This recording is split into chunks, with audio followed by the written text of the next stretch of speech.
Hi, this is James Scott with Board on the Bayou. In this episode, I'm reviewing the game Brass Empire by Mike Nade, published by Rock Banner Games, ages 10 and up, 1 to 5 players. Takes about 30 to 60 minutes. This is a steampunk themed deck builder. I love deck builders and I love steampunk. How does this one rate? I put it in the middle to upper middle, probably about a 7.5, 8.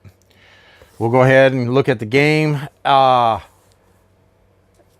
In Brass Empire, you're going to be playing 1 of 5 different corporations. You're going to, like a standard deck builder, you'll get your starting deck, but you also get a mining platform, which I'll explain in a minute. You'll actually have your faction each has 6 cards that are unique to its faction that forms your own little personal market that only you can buy from. While I really do like this idea and I like it, the only thing I don't like about it, I think it could have been a little play tested a little bit more, because I do find there is a couple of them that you'll find also that a lot of people will grab for almost right away, because there are some that are noticeably more powerful, especially early game, to give you that early start, early advantage. The other thing about the game is you'll see that there's actually 2 markets. There's actually a labor market and a design market. The labor market, you get your employees, which are generally your resource gatherers to gain labor and construction, which you use to buy the cards. Your other one is your design market. In the design market, that is where you're going to be getting your buildings and your units. While buildings can't mine and attack, just like units, they do have an attack and a health. So units can attack a building, but a building will be able to defend itself. Also, a unit can also be used to mine. So if you're playing in a group that's not quite as aggressive, or you guys are a little less aggressive type, you don't have to worry about attacking another player. You can just use your units for mining, and you don't have to attack another player. I do like the fact that the units and their health is consistent. Persistent. It doesn't go away at the end of the turn.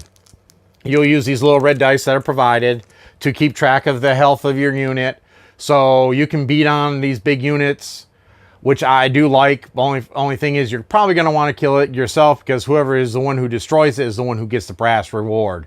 It has a brass value on the card in the bottom corner, and that's how much brass you get for destroying that unit.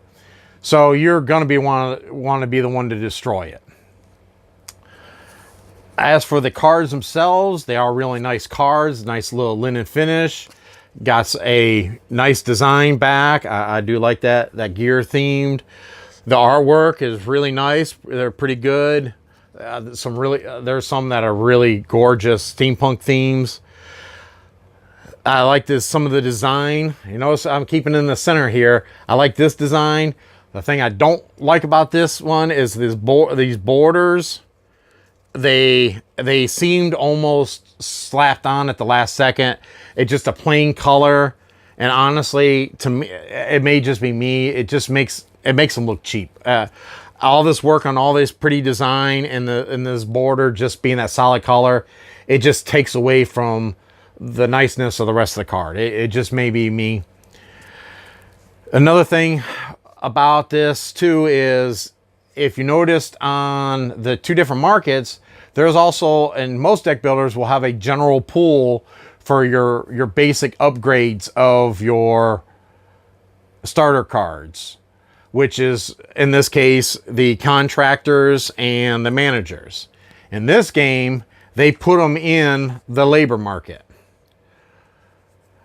I actually really don't like that. In our games we played, we have found it is nice in the first few rounds, but as you go, as like in most deck builders, after the first 3 or 4 rounds and everybody's replaced most of their starting cards, nobody ever buys out of that general pool. Well, in this case, they're flipping over, and 75% of the games we have played, those managers and contractors is just clogged up that labor market.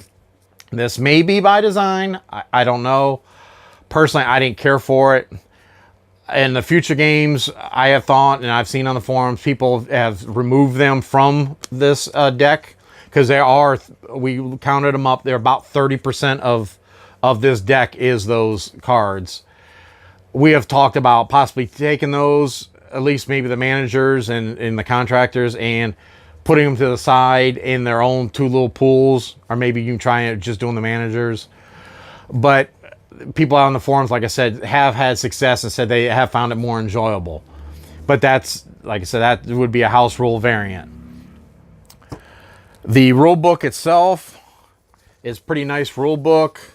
It has some samples in here, has a nice explanation of the cards, which I really do like this. As a nice thing where they sit there and really explain every little part of the card. I do wish there was a little bit more clarification in this rule book. It is lacking a little bit. Also, too, probably could have had some FAQs in the back, or some clarification on some cards, because there's going to be a few cards you're going to almost immediately go to the forums. Which I will give kudos also to Mike. I have found that every time we've had questions and we went to look on the forums on BGG, that he has answered them quite readily on the forums. So you've got that official answer. Another nice feature about this game is the insert design.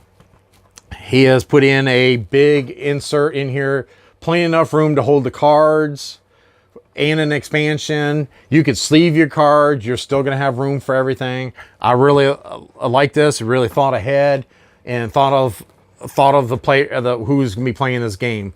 This is missed in a lot of deck builders, and the fact that it holds the card sleeved is really missed in a lot of deck builders. Your coins you get, your brass, is these nice little cardboard tokens. It's your average. Nice, they work. Other than that, everything else is the production quality of it is really nice. I said there's just that few little things that I didn't care for. I do think there are some cards that probably are a little overpowered, could use a little bit more play testing to get tweaked a little bit. Because if you get them, there's some of those rare 9-cost cards that just, whew, you get them, you've won. Give it, the other players almost just give it up. That being said, I do recommend the game. I have real fun fun playing the game. I will continuously play this game, and I can't wait to see more stuff that Mike makes, because I have pretty much all of his stuff, and I will probably continue to buy it.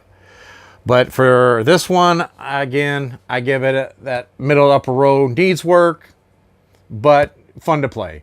This is James Scott with Board on the Bayou. Remember to comment, like, and subscribe below. Thank you.